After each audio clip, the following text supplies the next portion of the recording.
লাইলাতুন নিসফি মিন শাবান প্রচলিত শবে বরাত উপলক্ষে আমাদের করণীয় কি? বিশেষ করে এই রাতে মসজিদে ওয়াজ মাহফিল, দোয়া দরুদ, ইবাদত বন্দেগী এবং নানা ধরনের খানাদানার আয়োজন করা হয়। কোরআন সুন্নাহর আলোকে এগুলো ঠিক কিনা জানলে উপকৃত হব। ভাইরা আমার, লাইলাতুন নিসফি মিন শাবান যেটাকে আমরা শবে বরাত বলি, এই লাইলাতুন নিসফি মিন শাবানে আল্লাহ তাআলা হিংসুক এবং মুশরিক ছাড়া বাকি মানুষদেরকে, বাকি মুসলমানদেরকে আল্লাহ তাআলা সাধারণ ক্ষমা ঘোষণা করেন মর্মে একটা হাদিস আছে।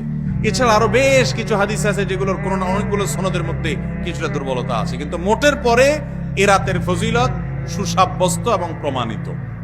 কিন্তু এর মানে এই নয় যে এই রাতকে কেন্দ্র করে আমরা যা করি আমাদের দেশে তার সব সঠিক। আমাদের দেশে লাইলাতুল বরাতে মানুষের যে ভিড় মসজিদগুলোতে, এটা তো ভালো জিনিস যে মানুষ মসজিদে আসছে, কিন্তু অন্যদিন না এসে এই রাতে বেশি আসার কারণটা কি? লাইলাতুল কদর বেশি ফজিলতপূর্ণ নাকি এই রাত বেশি ফজিলতপূর্ণ? লাইলাতুল কদরের সাথে